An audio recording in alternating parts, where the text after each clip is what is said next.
The House of the Wolfings. Chapter 3. Theodulf talketh with the wood sun. But yet sat Theodulf under the hall sun for a while as one in deep thought, till at last as he stirred, his sword clattered on him, and then he lifted up his eyes and looked down the hall and saw no man stirring. So he stood up and settled his raiment on him, and went forth, and so took his ways through the hall door, as one who hath an errand. The moonlight lay in a great flood on the grass without, and the dew was falling in the coldest hour of the night, and the earth smelled sweetly.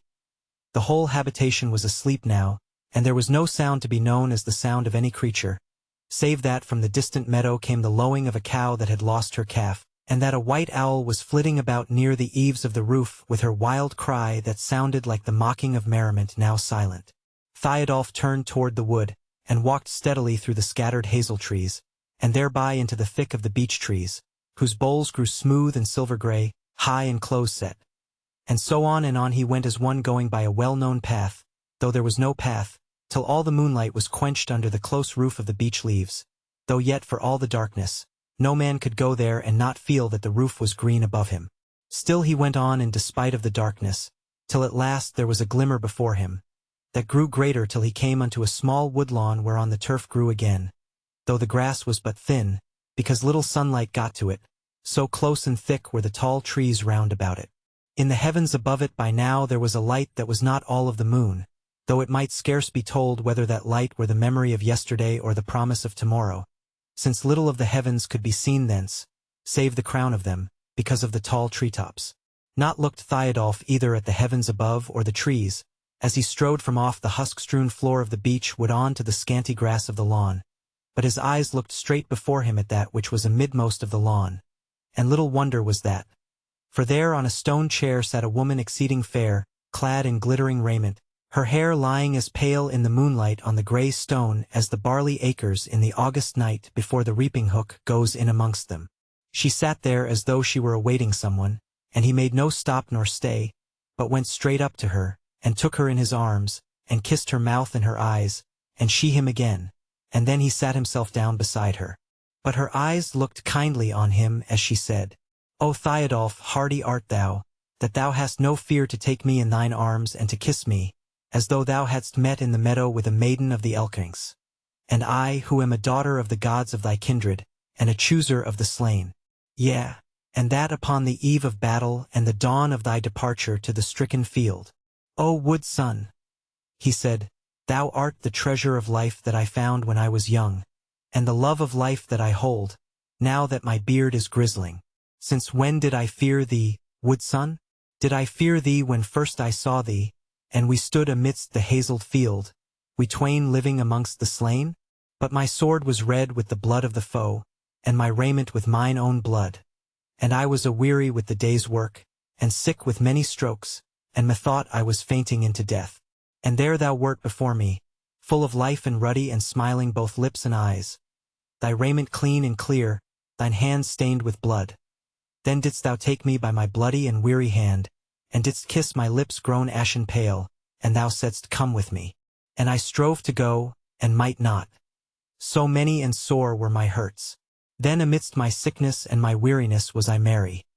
For I said to myself, This is the death of the warrior, and it is exceeding sweet. What meaneth it? Folk said of me, He is over young to meet the foeman, yet am I not over young to die. Therewith he laughed out amid the wildwood, and his speech became song, and he said, We wrought in the ring of the hazels, and the wine of war we drank, from the tide when the sun stood highest to the hour wherein she sank. And 3 kings came against me, the mightiest of the Huns, the evil-eyed in battle, the swift-foot wily ones. And they gnashed their teeth against me, and they gnawed on the shield rims there, on that afternoon of summer, in the high tide of the year. Keen-eyed I gazed about me, and I saw the clouds draw up till the heavens were dark as the hollow of a wine-stained iron cup, and the wild deer lay unfeeding on the grass of the forest glades, and all earth was scared with the thunder above our clashing blades. Then sank a king before me, and on fell the other twain, and I tossed up the reddened sword blade in the gathered rush of the rain, and the blood and the water blended, and fragrant grew the earth. There long I turned and twisted within the battle-girth before those bears of onset, while out from the grey world streamed the broad red lash of the lightning, and in our burnies gleamed. And long I leapt and labored in that garland of the fight, mid the blue blades and the lightning. But ere the sky grew light, the second of the Hun kings on the rain-drenched daisies lay, and we twain with the battle blinded a little while made stay, and leaning on our sword hilts each on the other gazed. Then the rain grew less, and one corner of the veil of clouds was raised, and as from the broidered covering gleams out the shoulder white of the bedmate of the warrior when on his wedding night he layeth his hand to the linen, so, down there in the west gleamed out the naked heaven. But the wrath rose up in my breast, and the sword in my hand rose with it, and I leaped and hewed at the Hun, and from him too flared the war flame, and the blades danced bright in the sun come back to the earth, for a little before the ending of day. There then with all that was in him did the Hun play out the play, till he fell and left me tottering, and I turned my feet to wend to the place of the mound of the mighty, the gate of the way without end. And there thou wert. How was it, thou chooser of the slain, did I die in thine arms, and thereafter did thy mouth kiss wake me again? Ere the last sound of his voice was done she turned and kissed him, and then she said, Never hadst thou a fear, and thine heart is full of hardihood. Then he said, 'Tis the hardy heart, beloved, that keepeth me alive, as the king leek in the garden by the rain and the sun doth thrive, so I thrive by the praise of the people. It is blent with my drink and my meat. As I slumber in the night-tide it laps me soft and sweet. And through the chamber window when I waken in the morn with the wind of the suns arising from the meadow is it born and biddeth me remember that yet I live on earth. Then I rise and my might is with me, and fills my heart with mirth, as I think of the praise of the people. And all this joy I win by the deeds that my heart commendeth and the hope that lieth therein. Yea, she said, but day runneth ever on the heels of day, and there are many and many days, and betwixt them do they carry eld. Yet art thou no older than in days bygone, said he. Is it so, O daughter of the gods, that thou wert never born, but wert from before the framing of the mountains, from the beginning of all things? But she said, Nay, nay, I was born, although it may be indeed that not on the hills of the earth I sprang from the Godhead's seed. And e'en as my birth and my waxing shall be my waning and end. But thou on many an errand, to many a field dost wend where the bow at adventure bended, or the fleeing dastard's spear oft lulleth the mirth of the mighty. Now me thou dost not fear, yet fear with me, beloved, for the mighty maid I fear, and Doom is her name, and full often she mocketh me afraid, and even now meseemeth on my life her hand is laid. But he laughed and said, In what land is she abiding? Is she near or far away? Will she draw up close beside me in the press of the battle play? And if then I may not smite her, midst the warriors of the field with the pale blade of my fathers, will she bide the shove of my shield? But sadly she sang in answer, In many a stead Doom dwelleth, nor sleepeth day nor night. The rim of the bowl she kisseth, and beareth the chambering light when the kings of men wend happy to the bride-bed from the board. It is little to say that she wendeth the edge of the grinded sword, when about the house half-builded she hangeth many a day. The ship from the strand she shoveth, and on his wonted way by the mountain hunter fareth where his foot ne'er failed before. She is where the high bank crumbles at last on the river's shore. The mower's scythe she wetteth, and lulleth the shepherd to sleep where the deadly lingworm wakeneth in the desert of the sheep. Now we that come of the godkin of her reeds for ourselves we wot, but her will with the lives of menfolk and their ending know we not. So therefore I bid thee not fear for thyself of Doom and her deed, but for me, and I bid thee hearken to the helping of my need. Or else art thou happy in life, or lusteth thou to die in the flower of thy days, when thy glory and thy longing bloom on high? But Theodulf answered her, I have deemed, and long have I deemed that this is my second life, that my first one waned with my wounding when thou camest to the ring of strife. For when in thine arms I wakened on the hazelled field of yore, meseemed I had newly arisen to a world I knew no more. So much had all things brightened on that dewy dawn of day. It was dark dull death that I looked for when my thought had died away. It was lovely life that I woke to, and from that day henceforth my joy of the life of manfolk was manifold of worth. Far fairer the fields of the morning than I had known them erst, and the acres where I wended, and the corn with its half-slaked thirst, and the noble roof of the Wolfings, and the hawks that sat thereon, and the bodies of my kindred whose deliverance I had won, and the glimmering of the hall sun in the dusky house of old, and my name in the mouth of the maidens, and the praises of the bold, as I sat in my battle raiment, and the ruddy spear well steeled leaned gainst my side war-battered, and the wounds thine hand had healed. Yea, from that morn thenceforward has my life been good indeed. The gain of today was goodly, and good tomorrow's need, and good the whirl of the battle, and the broil I wielded there, till I fashioned the ordered onset, and the unhoped victory fair. And good were the days thereafter of utter deedless rest, and the prattle of thy daughter, and her hands on my unmailed breast. A good is the life thou hast given, the life that mine hands have won. And where shall be the ending till the world is all undone? Here sit we twain together, and both we in Godhead clad, we twain of the wolfing kindred, and each of the other glad. But she answered, and her face grew darker withal. O mighty man and joyous, art thou of the wolfing kin? 'Twas no evil deed when we mingled, nor lieth doom therein. Thou lovely man, thou black-haired, thou shalt die and have done no ill. Fame-crowned are the deeds of thy doing, and the mouths of men they fill. Thou betterer of the godfolk, enduring is thy fame. Yet as a painted image of a dream is thy dreaded name. Of an alien folk thou comest, that we twain might be one indeed. Thou shalt die one day, so hearken to help me at my need. His face grew troubled, and he said, What is this word that I am no chief of the Wolfings? Nay, she said, but better than they. Look thou on the face of our daughter the hall son, thy daughter and mine. Favoreth she at all of me? He laughed. Yea, whereas she is fair, but not otherwise. This is a hard saying, that I dwell among an alien kindred, and it wotteth not thereof. Why hast thou not told me hereof before? She said, It needed not to tell thee, because thy day was waxing, as now it wanteth. Once more I bid thee hearken, and do my bidding though it be hard to thee. He answered, Even so will I as much as I may, and thus wise must thou look upon it, that I love life and fear not death. Then she spake, and again her words fell into rhyme. In 40 fights hast thou foughten, and been worsted but in 4, and I looked on and was merry, and ever more and more wert thou dear to the heart of the woodson, and the chooser of the slain. But now whereas ye are wending with slaughter herd and wain to meet a folk that ye know not, a wonder, a peerless foe, I fear for thy glory's waning, and I see thee lying alow. Then he brake in, Herein is little shame to be worsted by the might of the mightiest. If this so mighty folk sheareth a limb off the tree of my fame, yet shall it wax again. But she sang, In 40 fights hast thou foughten, and beside thee who but I beheld the wind-tossed banners, and saw the aspen fly? But today to thy war I wend not, for weird withholdeth me, and sore my heart forebodeth for the battle that shall be. Today with thee I wend not. So I feared, and lo my feet, that are wont to the woodland girdle of the acres of the wheat. For thee among strange people and the foeman's throng have trod, and I tell thee their banner of battle is a wise and a mighty God.